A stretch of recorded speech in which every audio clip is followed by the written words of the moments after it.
Convido então os amados irmãos a abrirem suas Bíblias em João, capítulo 4. Então vamos falar sobre a necessidade de fazermos missões. João, capítulo 4.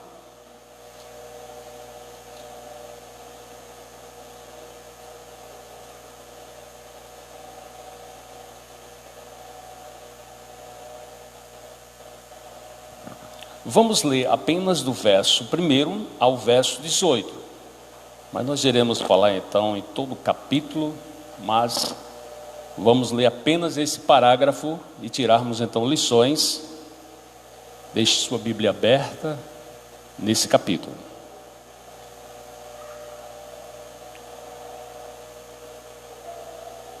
Quando, pois, o Senhor veio a saber que os fariseus tinham ouvido dizer que ele, Jesus, fazia e batizava mais discípulos que João, se bem que Jesus mesmo não batizava, e sim os seus discípulos, deixou a Judeia, retirando-se outra vez para a Galileia. E era-lhe necessário atravessar a província de Samaria. Chegou, pois, a uma cidade samaritana chamada Sicar, perto das terras que Jacó dera a seu filho José. Estava ali a fonte de Jacó.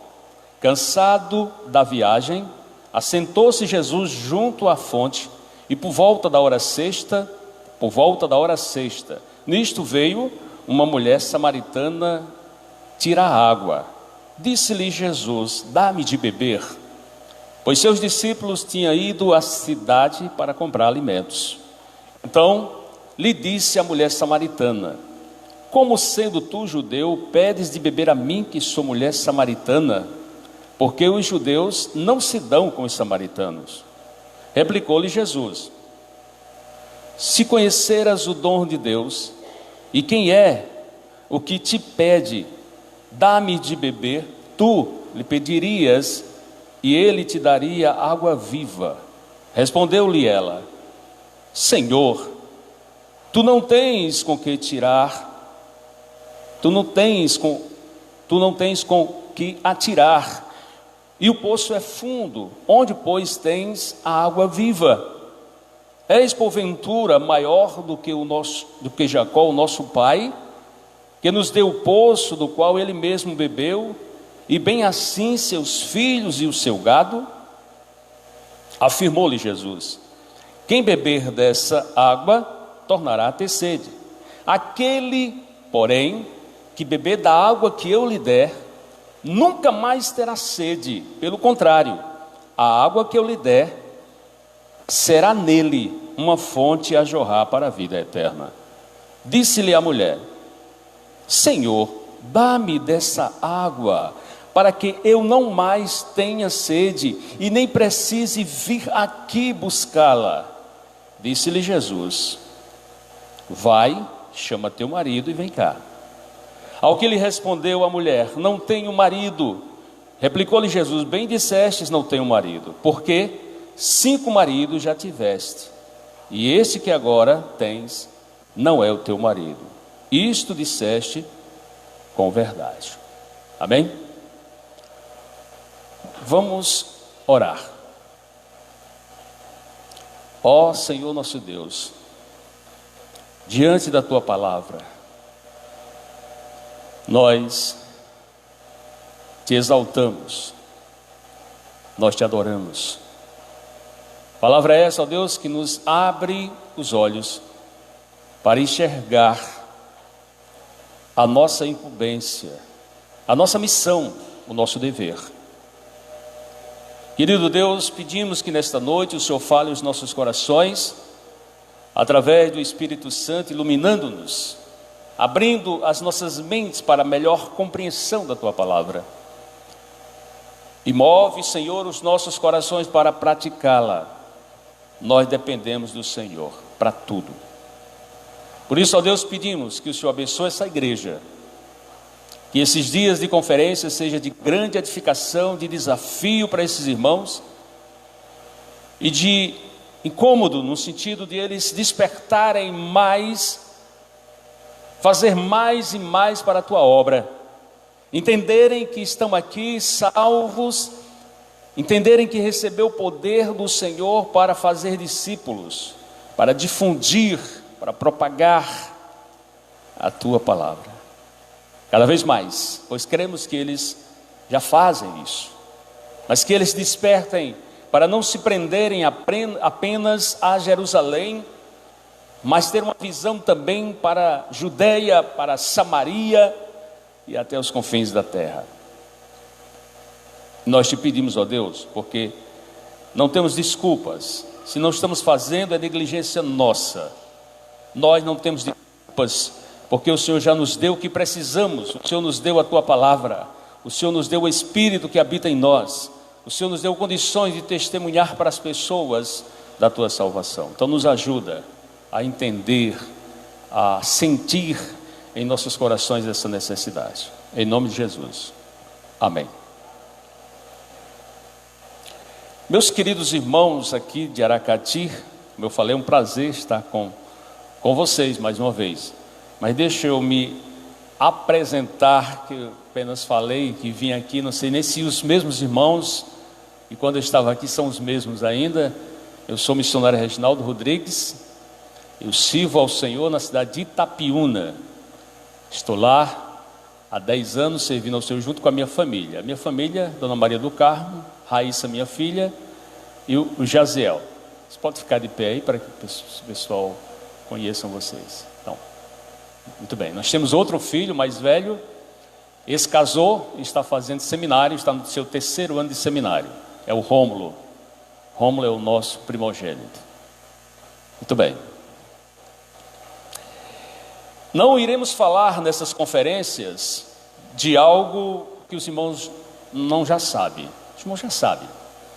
Como diz o apóstolo Paulo, nós iremos apenas relembrar as suas mentes esclarecidas. Nós vamos apenas despertá-los para aquilo que vocês já sabem. E, como o tema diz, é algo urgente, algo que não devemos planejar. Missões não é para o mês que vem, missões não é para o ano que vem, não é para quando tivermos condições financeiras, porque isso nunca vai acontecer. É pela fé. Não podemos planejar. Nós temos que entender que missões é urgente. Não é para pensar, não é para planejar. E nós sabemos que missões se faz orando, se faz contribuindo e se faz indo. Se você ora por missões, se você faz missões naquela questão do ir e evangelizar, e se você contribui com algum missionário no campo, você está fazendo missões. Mas se você apenas ora por missões, não diga que você está fazendo missões. Você está negligente, sua tarefa está incompleta. Não se faz missões apenas orando. Você tem que pensar também naqueles que estão ao seu redor. Você tem que pensar também lá na Judeia, nos outros municípios. Você tem que pensar até fora do seu estado, lá na sua Samaria. E você tem que pensar nas outras nações. E então, missões simultaneamente, orando, pregando, contribuindo. Aí você está fazendo missões. Fazemos missões no coletivo e fazemos missões no individual. Individualmente nós fazemos missões, como também no coletivo. Se estamos fazendo, orando, indo e contribuindo, nós estamos fazendo missões. Se não, não diga que você faz missões. Você está negligente ou sendo negligente na sua missão. Mas vamos aprender com o maior evangelista, o maior pregador, com o maior mestre, que foi o Senhor Jesus. Você pode até dizer, mas eu oro, eu contribuo, mas eu não tenho um jeito. de evangelizar. Algumas pessoas dão essa desculpa: eu oro, eu contribuo, mas pastor, eu não tenho um jeito para evangelizar. Será que você não tem? Será que você não tem? E é interessante, irmãos, que cuidadosamente o evangelista João reúne próximo desse texto dois exemplos de grande contraste: Nicodemos no capítulo anterior e a mulher samaritana. Ele, judeu, rico, culto, mestre fariseu, membro do sinédrio. Ela, mulher samaritana, inculta e vivendo uma vida imoral. Nós já podemos tirar uma lição para nós aqui. Podemos dizer que o evangelho é para todos. Você não pode ser seletivo. Você não pode dizer: olha, eu vou pregar para aquele grupo, mas para aquele não gosta de crente, não gosta da palavra de Deus. Nós não podemos ser seletivos. O evangelho do Senhor Jesus é para todos. Você tem entendido isso? Que o evangelho de Jesus é para os ricos e para os pobres, é para os brancos e para os negros, é para aqueles que são doutores como para aqueles que são ignorantes, é para os homens das grandes metrópoles, mas também para aqueles homens da zona rural. Todos precisam ouvir o evangelho. Eu tenho que entender isso. Eu tenho que ter isso bem definido na minha mente. O evangelho é para todos. Então não vou perder a oportunidade. Jesus pregou para Nicodemos, o doutor, um homem intelectual, mas ele pregou também para uma mulher inculta e ignorante. É claro que o Senhor Jesus, como o maior evangelista, como o maior comunicador, adotou métodos diferentes para pessoas diferentes. Mas é necessário que a gente entenda que o evangelho é para todos. E nós já encontramos algumas lições logo nos primeiros versos, na parte introdutória, antes de nós vermos as estratégias de Jesus para ganhar o coração de uma pessoa. Eu não sei se vocês perceberam, mas as maiores mensagens, os maiores sermões de Jesus foram para uma pessoa. Às vezes você não vou perder tempo, só uma pessoa, para que pregar o evangelho para uma pessoa? Eu creio que uma das maiores mensagens de Jesus, João 3, foi para uma pessoa. Jesus pregou todo o capítulo 3 para Nicodemos. E esse capítulo 4, Jesus usa quase todo ele, João aplica aqui apenas para uma mulher, quase todo ele. Então, todos são importantes, não importa o público. Se tem uma pessoa, pregue entusiasmado. Quem sabe se aquela pessoa ali não vai ser um canal de bênção para muitas vidas. Para quem você prega a sua melhor mensagem? A grandes públicos? Ou você prega para uma pessoa? Assim, as pessoas no culto de quarta-feira não tem tanto preparo para trazer uma mensagem, o devocional é aquela coisa morna. Pregue com o mesmo entusiasmo, com a mesma empolgação. As maiores mensagens de Jesus foram para uma pessoa. E logo nos primeiros versos nós entendemos uma coisa interessante. Versos 1, 2 e 3. Quem pode ler para mim, por favor?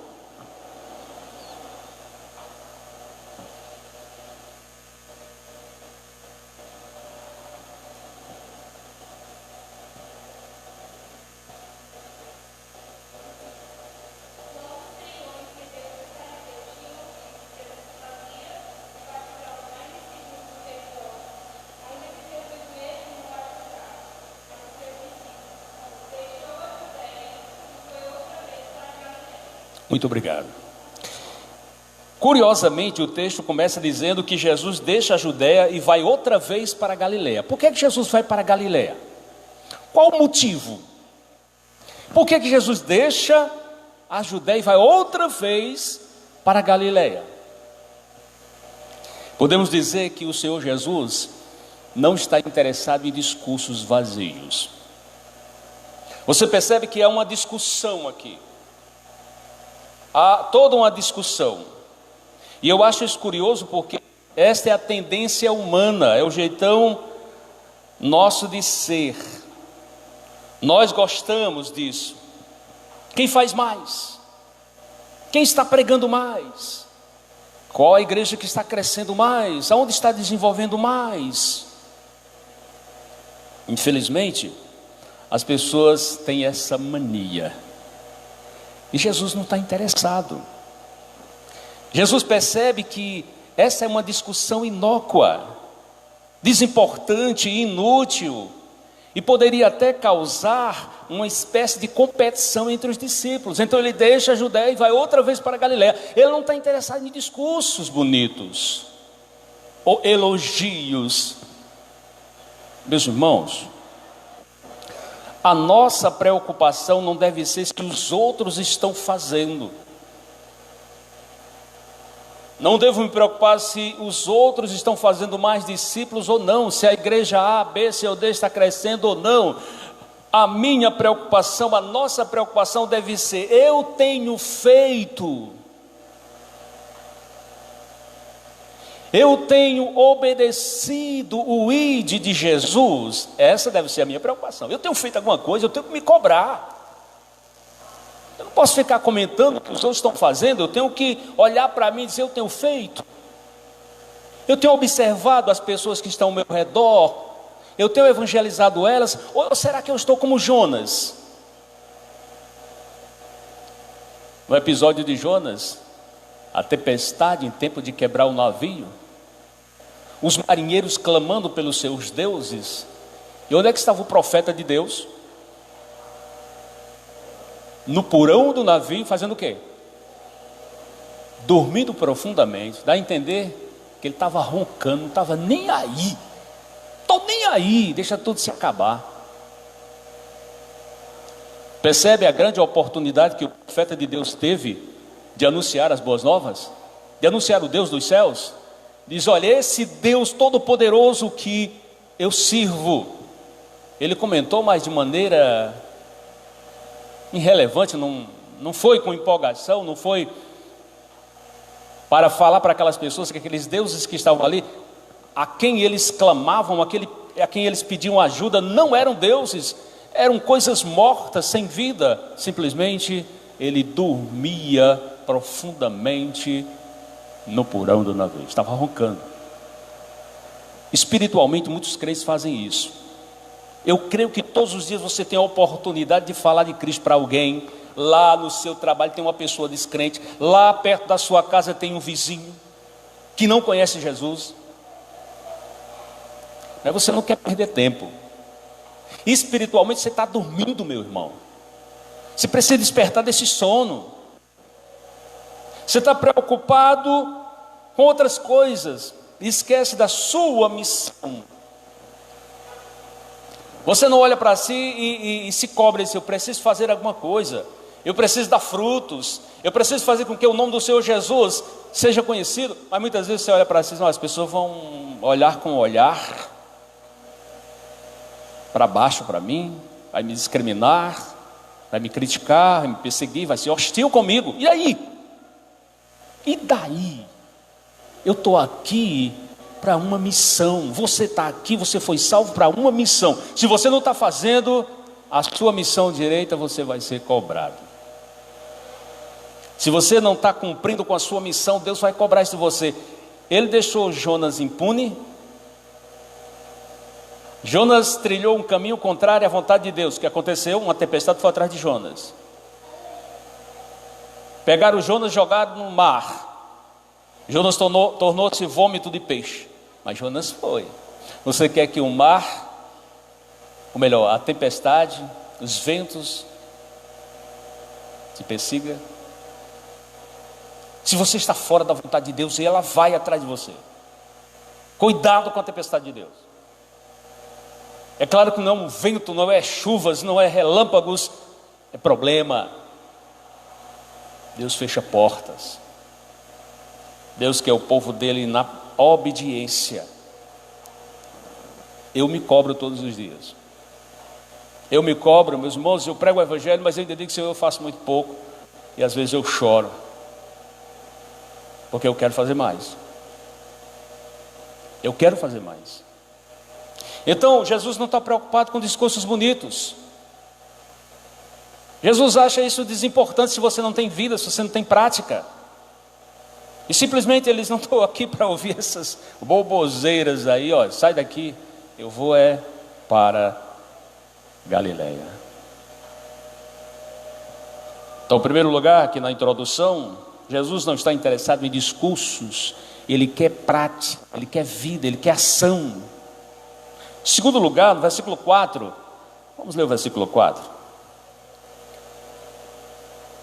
E era-lhe necessário atravessar a província de Samaria. Isso me chama a atenção. Mostra que Jesus tem que passar por Samaria. Por que Jesus tem que passar por Samaria? Jesus vai mostrar para nós a necessidade de irmos até onde as pessoas estão. Mas aqui no contexto geográfico, havia 3 caminhos lá da Judéia para a Galileia. Havia 3 caminhos, mas a palavra diz, era necessário. O versículo diz, era-lhe necessário. Essa palavra quer dizer o quê? Eu tenho que ir. Não tem como eu não ir. Para ser, usando o vocabulário mais simples. Havia 3 caminhos para a Galileia. E esse caminho era o menos usado pelos judeus. Esse caminho de passar por dentro de Samaria era o menos usado pelos judeus. Porque, meus irmãos, era pisar em terra estranha, era caminho perigoso, era terra de conflito, porque os judeus não se dão com os samaritanos. Mas diz o texto aí que era ali necessário atravessar por dentro de Samaria. E o sentido da palavra absolutamente preciso, inevitável, indispensável. Eu tenho que passar por dentro de Samaria.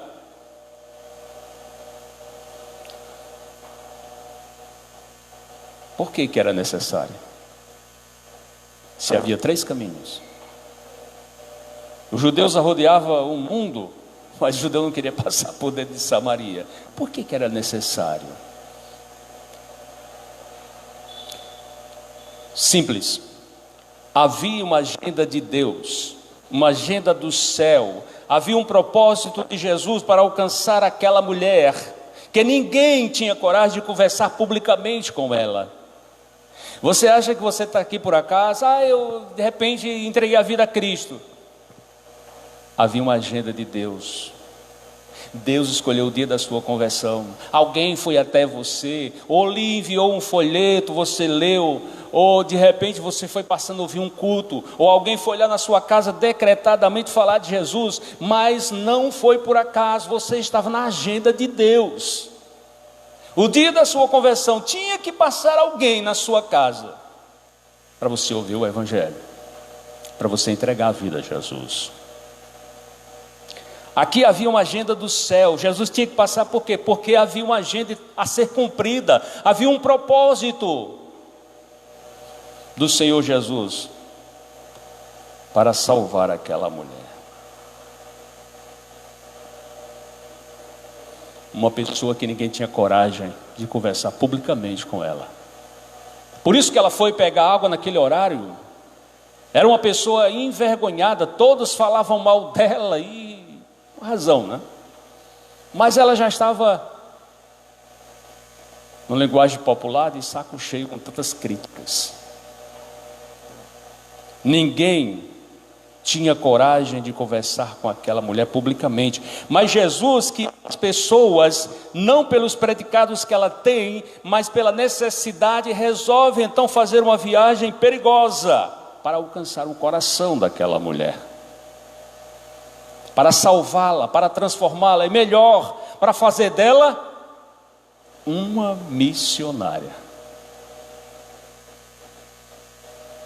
Portanto, Jesus nos mostra a necessidade de irmos até onde as pessoas estão. Você tem entendido assim? Primeiro, Jesus não está interessado em discursos bonitos, Ele quer ação. É bonito chegar aqui e discursar e falar de tantas coisas, mas eu tenho ido, eu tenho feito aquilo que Jesus manda. Segundo, Jesus nos mostra que precisamos ir até onde as pessoas estão. E em terceiro lugar, nós percebemos que Jesus quebra alguns preconceitos. Antes de alcançar o coração daquela mulher, Jesus quebra alguns preconceitos. Versículo 8 diz, versículo 8: os seus discípulos tinham ido à cidade comprar alimentos. Em primeiro lugar, Jesus quebra o preconceito cultural. Se imagine você, os discípulos na cidade de Sicar. Interessante que essa cidade era conhecida como a cidade dos bêbados, a cidade dos embriagados, a cidade dos borrachos. Nenhum judeu tinha coragem de ir até a cidade dos samaritanos, principalmente numa cidade como essa, para comprar alimento. Imagina a cara dos discípulos judeus, comprar alimento na cidade dos samaritanos, conhecida como a cidade dos bêbados, dos embriagados, dos borrachos. Jesus envia seus discípulos. Jesus quebra o preconceito cultural.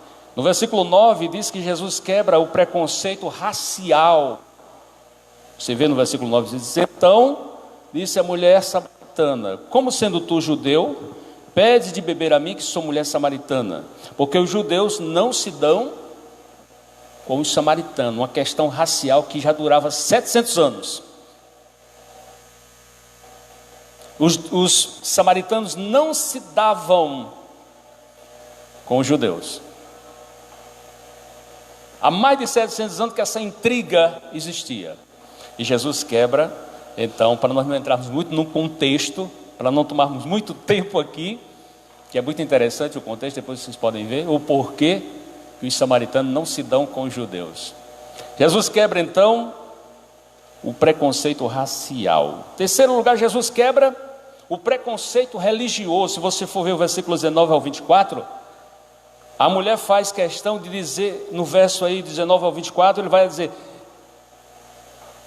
nós adoramos aqui, vocês dizem que é em Jerusalém, afinal onde é que se deve adorar? Jesus quebra. Irmãos, é interessante quantas vezes nós colocamos a questão da adoração dentro de uma geografia. É aqui? É no templo? É ali? Pois eu digo para você que você adora Cristo aqui, você adora Cristo lá na sua casa, você adora Cristo lá no hospital, você adora Cristo lá no comércio, no seu trabalho, onde você estiver, você é um adorador. E Jesus ensina um princípio de adoração a esta mulher. E é interessante quando Jesus diz assim lá no versículo 24: Deus é Espírito, importa que os seus adoradores o adorem em... Se você for ver essa palavra em Espírito, ela está em letra minúscula. O que quer dizer aquilo? Está falando de quem? Simplesmente ele está falando da forma que você deve adorar Ele. Em Espírito quer dizer dentro do que a Bíblia ensina, dos princípios bíblicos, dos conceitos bíblicos. E em verdade. Verdade o quê? Com sinceridade no coração. Será que nós corremos o risco de adorar a Deus em espírito e não em verdade? Corremos o risco? Sim. Porque Jesus diz para os fariseus: vocês me honram, mas o coração de vocês estão longe de mim. Então você corre o risco. Então eu preciso ser sincero e adorar dentro dos princípios estabelecidos por Deus para a sua adoração. Então, resumindo, você não é alguém que adora, você é um adorador. Por isso que aqui você o adora, lá na sua casa, onde você estiver, você deve ser uma referência, um adorador. As pessoas precisam olhar para você e ver o resultado de um adorador.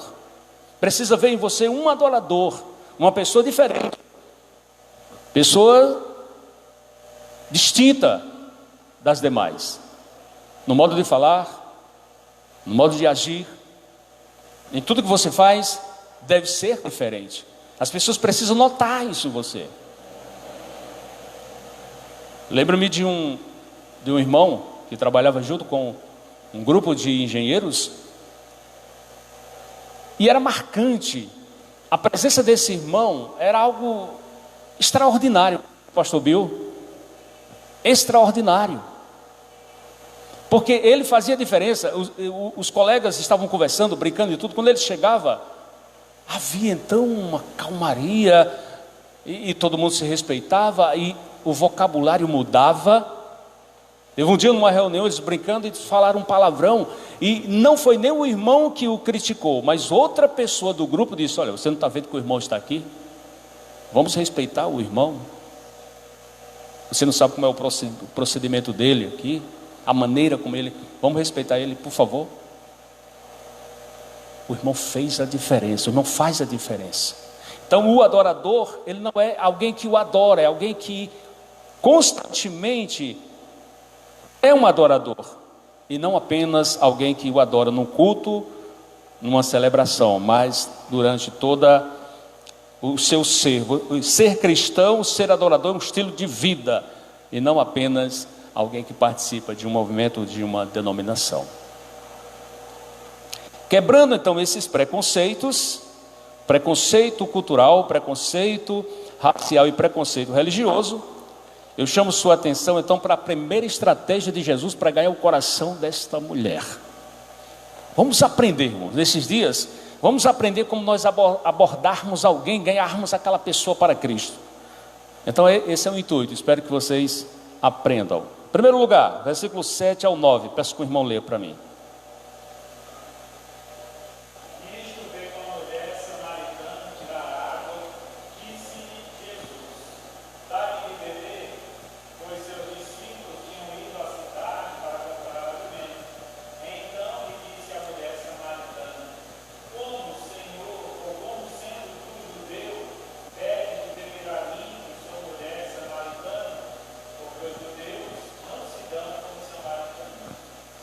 Amém? Qual foi a primeira estratégia de Jesus para ganhar o coração dessa mulher? Perceba, irmãos, que a primeira estratégia de Jesus foi despertar a sua simpatia. A primeira estratégia de Jesus para ganhar o coração dessa mulher foi ganhar a simpatia dessa mulher. Jesus podia tirar água naquele poço ali? Será que Jesus não podia até transformar aquela região em muitas águas ali? Será que Jesus não podia tirar água? Claro que Jesus podia.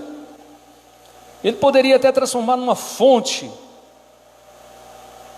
Mas Jesus resolve criar uma ponte até o coração da mulher. Então ele usa de estratégia. Porque ele poderia tirar água, mas simplesmente ele cria uma ponte até o coração dessa mulher. Ele pede um favor: dá-me de beber.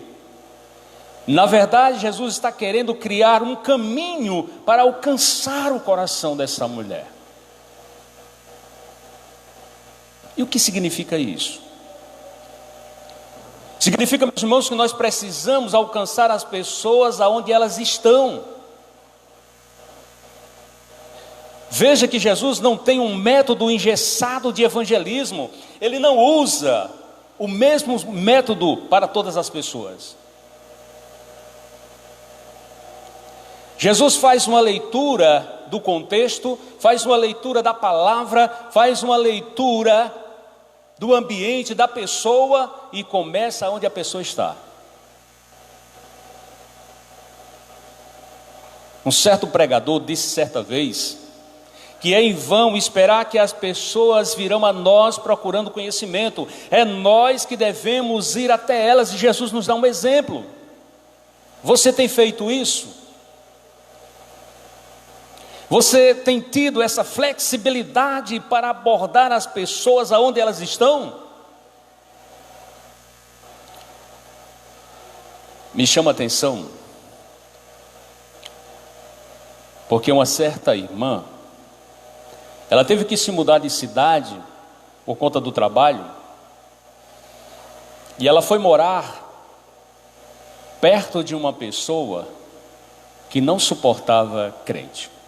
Os primeiros dias foi excelente, mas depois que a mulher descobriu que aquela irmã, aquela mulher era uma crente, ela começou a espraguejar. E a mulher simplesmente orava a Deus por sua vizinha: Senhor, tenha misericórdia. Senhor, revela a tua verdade para essa mulher.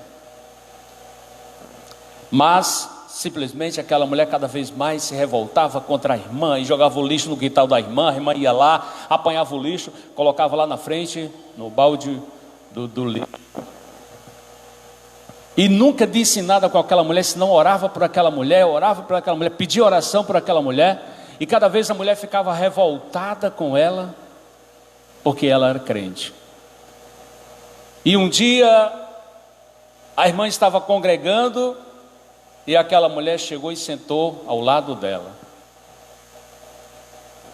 E a irmã ficou em oração: Senhor, será que eu fiz alguma coisa? Será que eu cometi alguma coisa e essa mulher viu e vem fazer um escândalo porque eu sei que ela não gosta?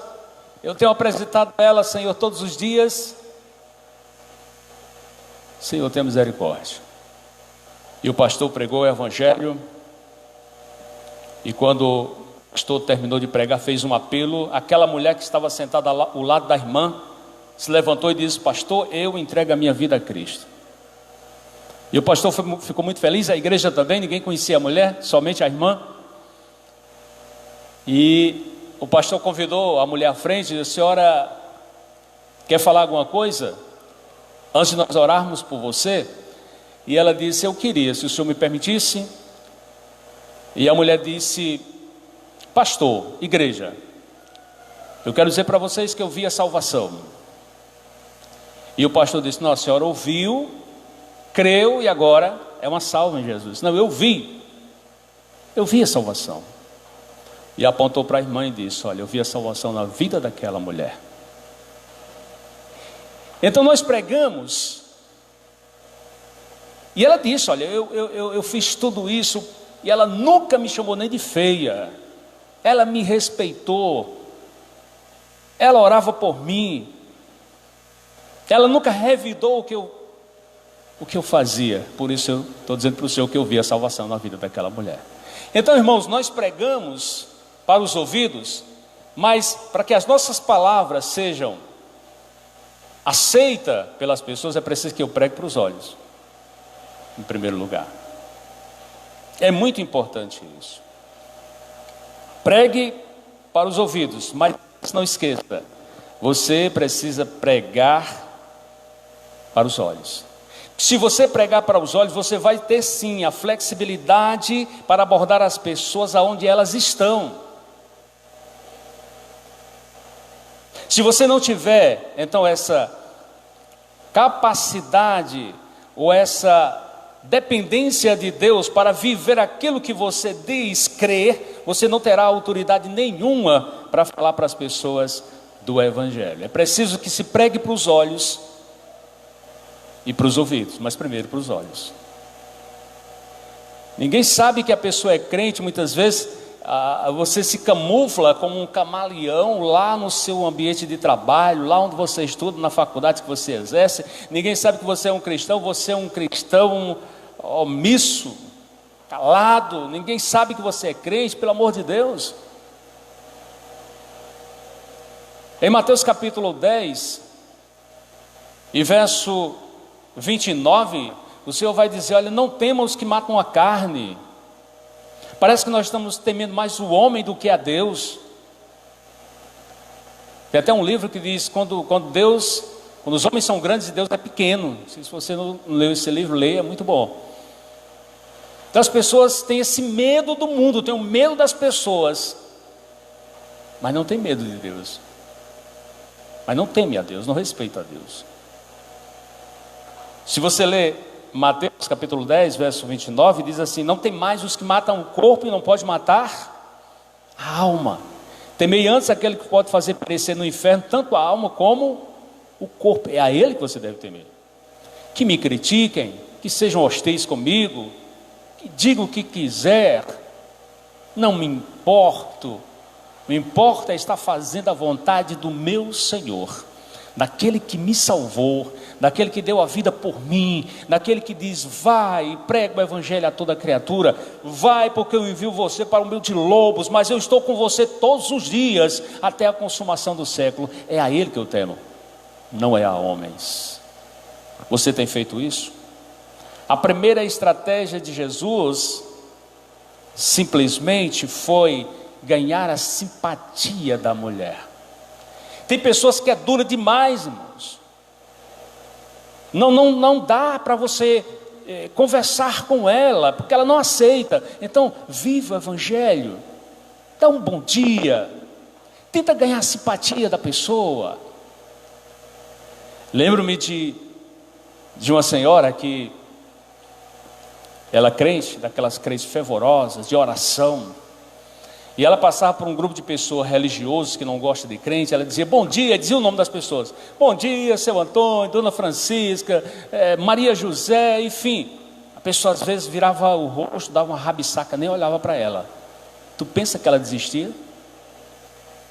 Quando voltava aqui, passava pelas mesmas pessoas: bom dia, seu José, seu Francisco, dona Maria, com toda alegria, com toda satisfação. Você acredita que essa pessoa ganhava a simpatia dessas pessoas tão duras? Pouco mais a pessoa estava evangelizando essa família, pouco mais essa pessoa estava levando as crianças dessa família para a igreja, pouco mais essas pessoas estavam sendo convertidas a Cristo por conta desta maneira de ganhar as pessoas. Seja alegre, seja uma pessoa contente. Você deve ser contente porque você é um filho de Deus, você vai morar no céu.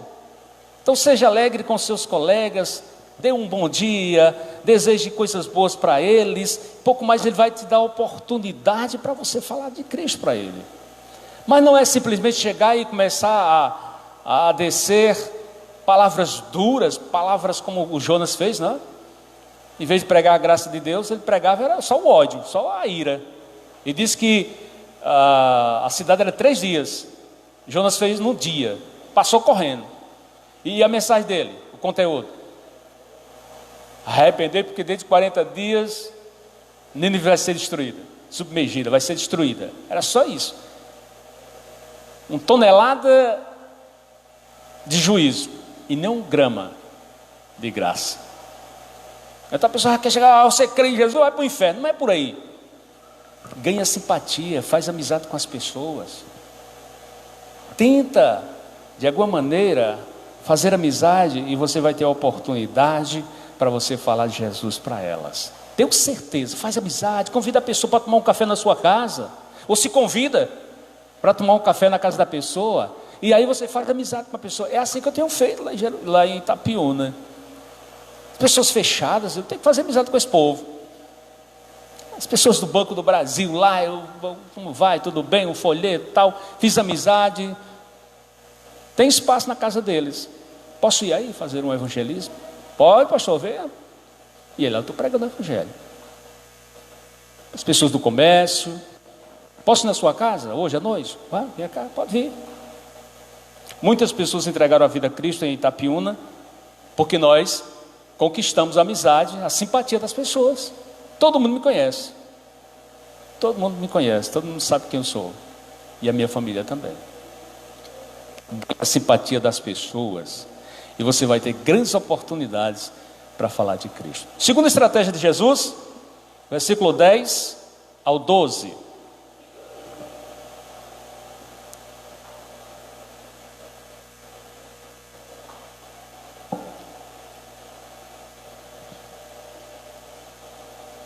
Replicou-lhe Jesus: se conheceras o dom de Deus e quem é o que o que te pede, dá-me de beber, tu lhe pedirias, e ele te daria água viva.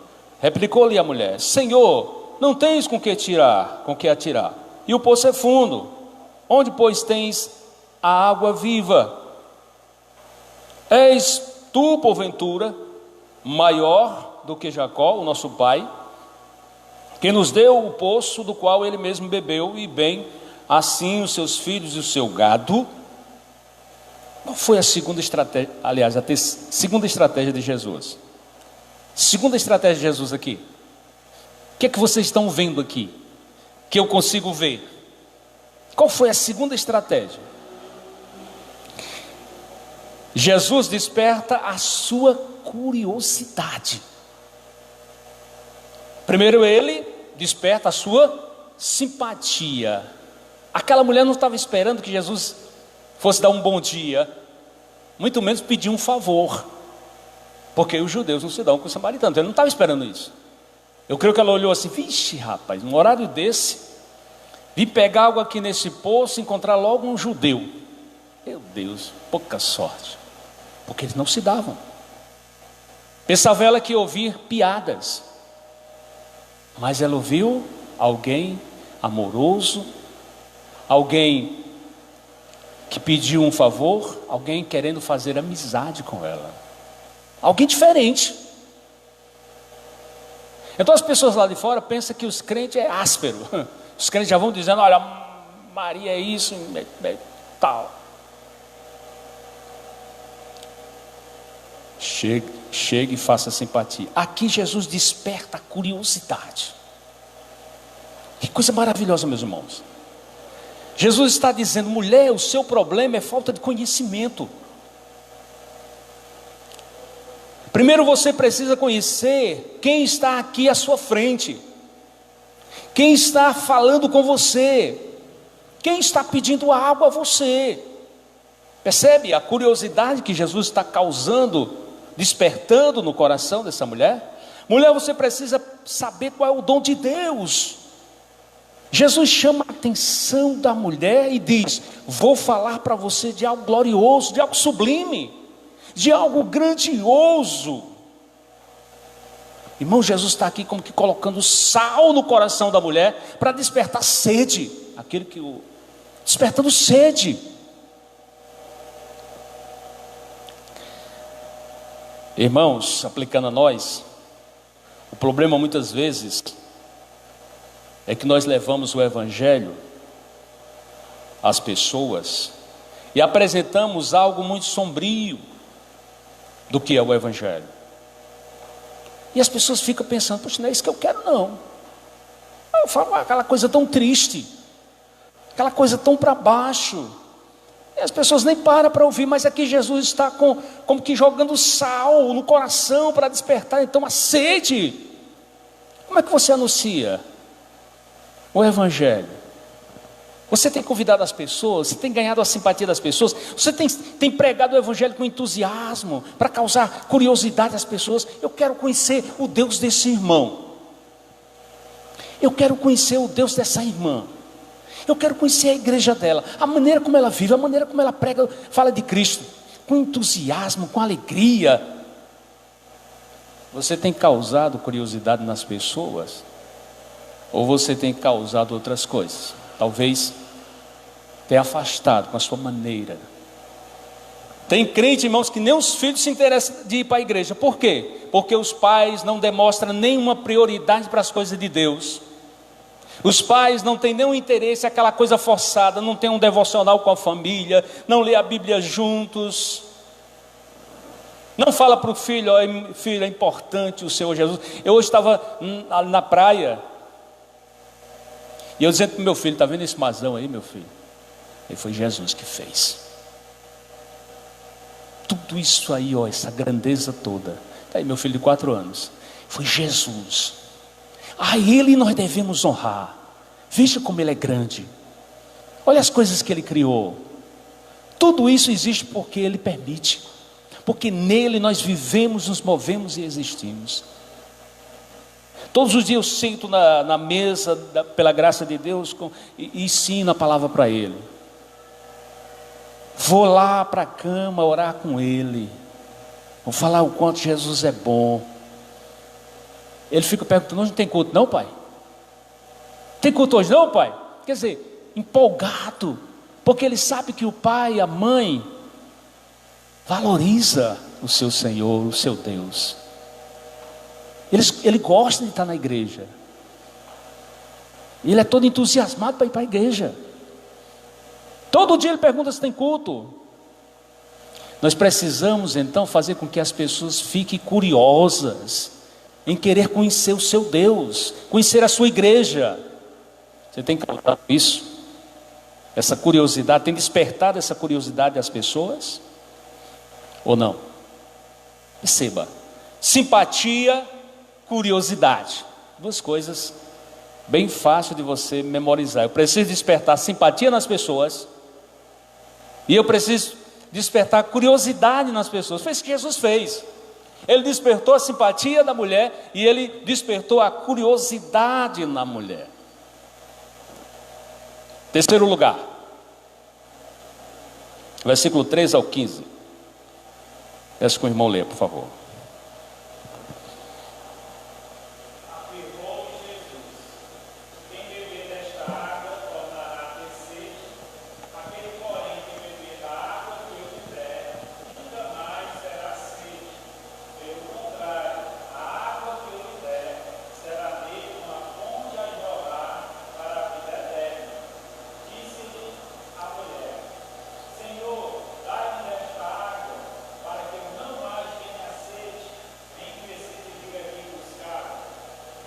Amém? Jesus desperta agora no coração dessa mulher o quê? Primeiro foi simpatia, não é isso? Ele despertou simpatia. Ele fez amizade com a pessoa lá, com a mulher. Segundo lugar, curiosidade. Olha, mulher, eu preciso falar para você de algo sublime. E aquilo, a mulher: Senhor, mas eu quero conhecer isso. E agora ele desperta o quê? Necessidade. Necessidade, meus irmãos. Jesus desperta no coração dessa mulher necessidade. E o que é interessante, meus irmãos, é que o doutor Nicodemos e nem essa mulher entenderam a mensagem. O doutor Nicodemos pensava que era nascer segunda vez. Quando Jesus disse: você precisa nascer de novo. Foi que o Nicodemos entendeu. Mas como é que pode? Eu já sendo velho, eu posso voltar ao ventre e nascer segunda vez? E essa mulher, ela pensava assim que era água, literalmente água. Por quê? E eu posso dizer para os irmãos o seguinte: o evangelho não é uma notícia que se discerne com a mente, com a cultura, com a inteligência, com o saber humano. O evangelho se discerne espiritualmente. Não é pela cultura, não é pelo saber. O evangelho se discerne espiritualmente. Aquela mulher pensava que: oh, puxa vida, agora, Senhor, eu não preciso mais vir aqui com o meu cântaro para pegar água. Eu não preciso mais vir nessa cacimba. Mas realmente, o que Jesus está dizendo aqui a essa mulher é que nada nesse mundo consegue satisfazer a alma do homem.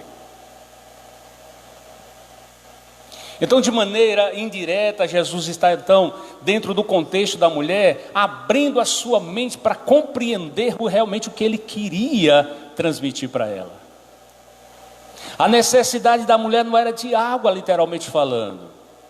Nada nesse mundo consegue então satisfazer a alma do homem. Eu quero dizer uma coisa aqui para você, aplicando a nós. Jesus deixa bem claro que nós temos a única novidade que pode satisfazer a alma do homem. Você, eu, nós temos a única novidade que pode satisfazer a alma do homem. Nada nesse mundo, dinheiro, status, posição social, seja lá o que for, pode satisfazer a alma do homem. A única coisa que satisfaz a alma do homem é a mensagem do Evangelho. É disso que Jesus está falando para essa mulher.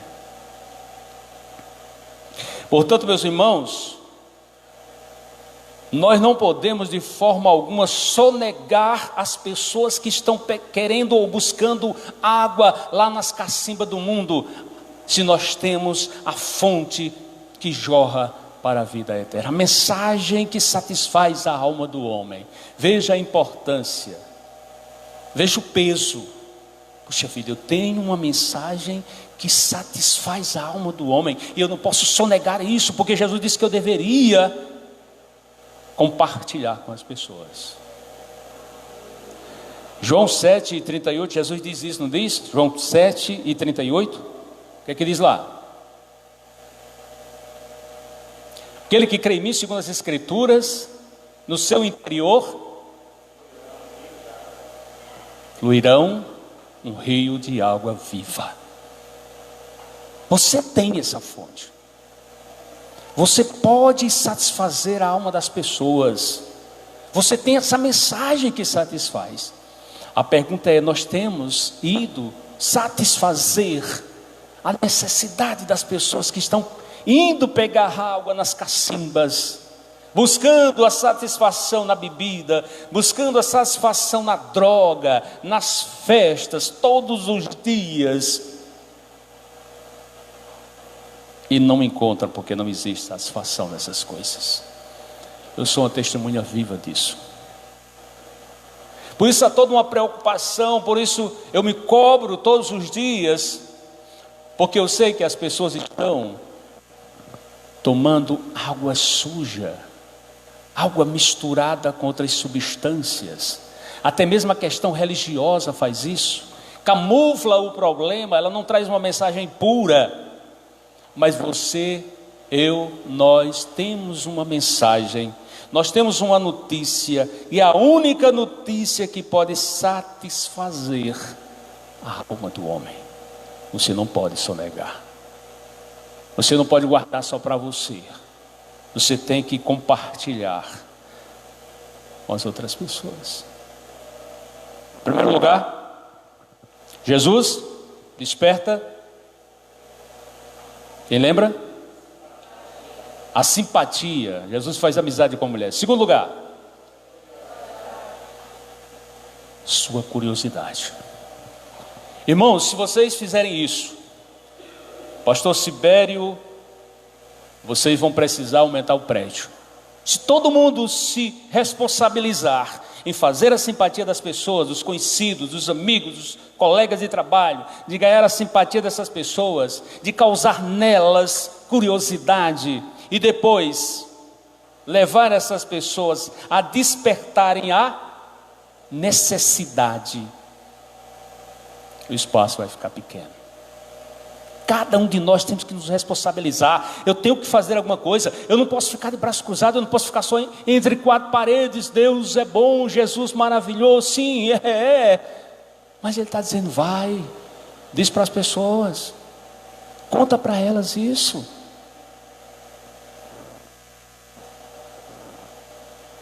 Quarto lugar. Quarto lugar. Quarta estratégia de Jesus. Versículos 16 ao 18. Eu peço que o irmão leia, por favor.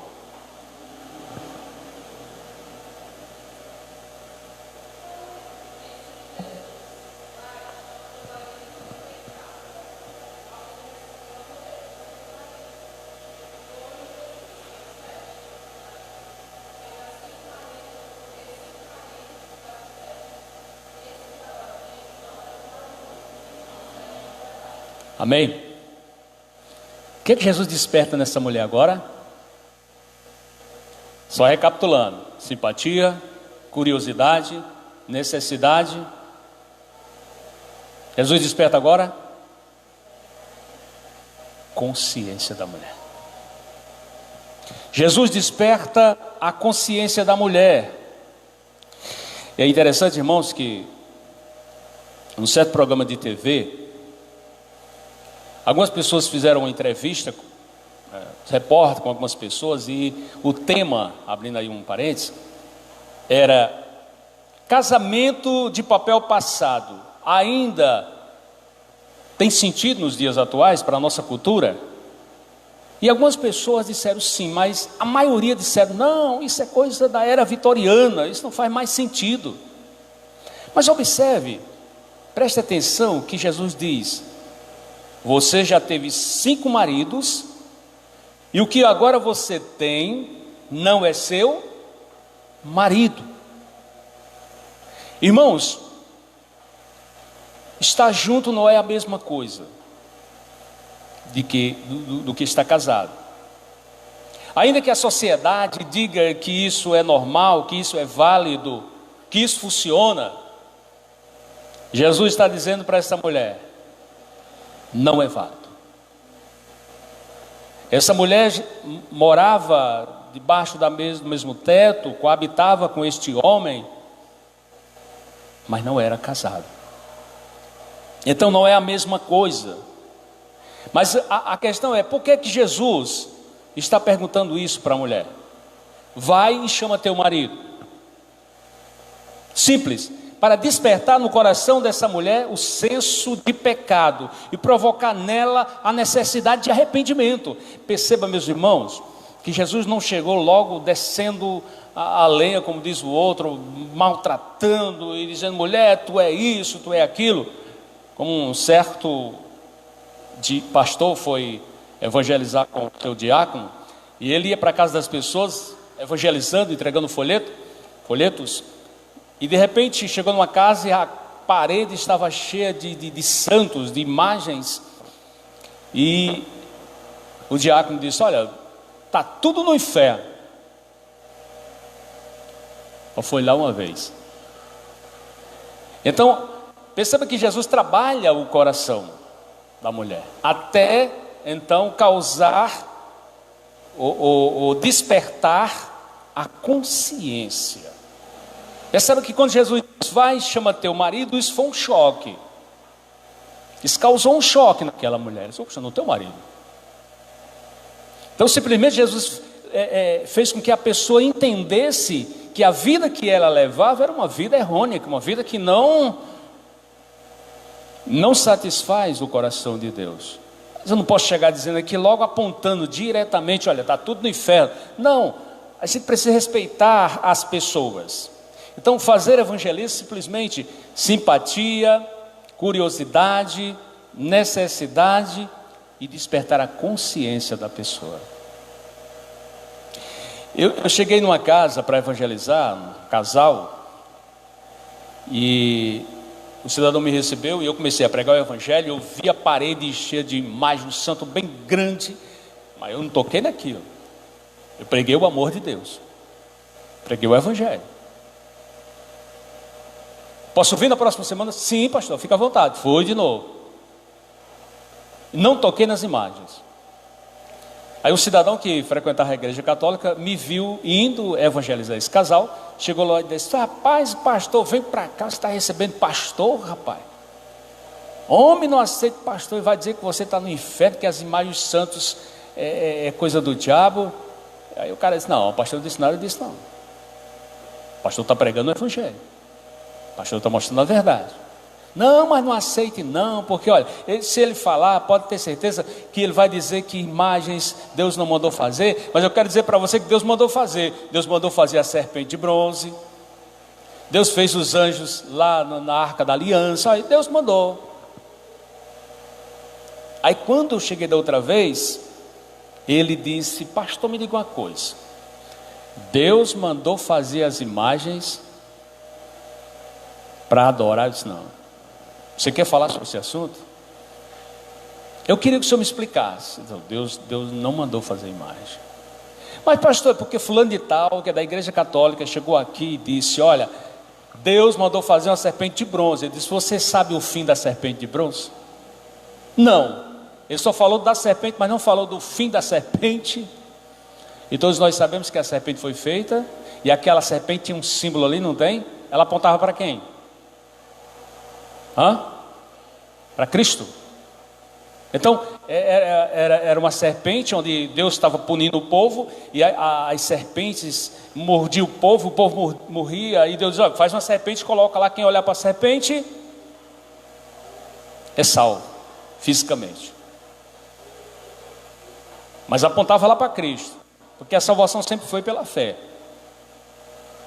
Só que com o tempo o povo começou a fazer o quê?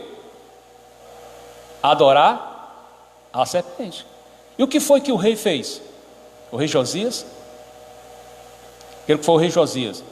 Então Deus mandou, através do rei Josias, quebrar a serpente e todos os postes ídolos, porque o povo estava prestando culto àquela serpente. Então eu tive que dar uma explicação, fazer toda uma introdução para ele entender que Deus não mandou fazer imagem nenhuma. Tinha todo um significado ali daquela serpente. E aí ele disse: puxa, cara, é isso, pastor? Isso é isso. Diz aí que depois de um ano o casal se converteu. E esse casal convidou essa pessoa várias vezes durante as reuniões, e essa pessoa não vinha para conversar com a gente a respeito da pregação do Evangelho. Então eu não fui chegar batendo nele e mostrar: tudo isso aí é errado. Não, eu respeitei a fé deles. Mas através da amizade, através da curiosidade que a palavra de Deus nos dá a respeito da vida eterna, da necessidade e da consciência, aquela pessoa foi ganha por Cristo. E hoje o casal serve na igreja. Porque, meus irmãos, ninguém pode receber o Evangelho da graça antes que entenda que está perdido. Se você bater de frente, ela não vai aceitar. Ela precisa entender que ela é uma pessoa condenada. Mas eu não posso dizer diretamente, mas eu tenho que fazer todo esse processo. Eu tenho que ter tempo, eu tenho que ter paciência, para que então essa pessoa entenda a sua necessidade, entenda que está perdido, e assim seja salvo ou salva pelo Senhor Jesus. Porque ninguém pode receber o Evangelho da graça antes que entenda que está perdido. Se não entender isso, não vai responder positivamente o Evangelho. O indivíduo vai pensar que não precisa de Cristo, está bem. E nisso, não importa a sua situação econômica, a sua posição social, não importa a sua posição política ou religiosa, o homem sem Cristo está perdido. E nos chama a atenção, meus irmãos, a forma como Jesus aborda essa mulher. Ele não chega dando pancadas, ele chega simplesmente ganhando a simpatia desta mulher. Se nós queremos que as pessoas conheçam ao Senhor Jesus, nós precisamos aprender a fazer o que Jesus fez. Ganhe a simpatia das pessoas, a curiosidade das pessoas, a necessidade das pessoas, e aí você vai despertar nessas pessoas a consciência delas. Amém? Nós iremos continuar, não hoje, porque o tempo não permite, mas amanhã à noite nós vamos concluir esse estudo. Amém? Vamos orar? Querido Senhor, muito obrigado pela Tua palavra, que nos esclarece forma, maneira de como abordar as pessoas. Querido Deus, abençoe essa igreja, para que cada um possa entender que é um instrumento do Senhor lá no seu lar, para os seus vizinhos, para os seus colegas de trabalho, enfim, para a sociedade em geral. Mas nunca esquecendo que ela também é um instrumento, através de suas orações, pelos missionários, que vivem espalhados na linha de frente, pregando o Evangelho, como também, Senhor Deus, com as suas ofertas, com as suas contribuições, para a manutenção desses servos do Senhor. Isso é fazer missões. Pedimos a Deus encarecidamente, em nome do Senhor Jesus, e o Senhor Deus abençoe de forma toda especial essa igreja, o seu pastor, a sua liderança, para que cada vez mais eles sejam obreiros, crentes, fervorosos, empenhados, envolvidos em difundir a obra do Senhor. Pedimos assim em nome de Cristo. Amém.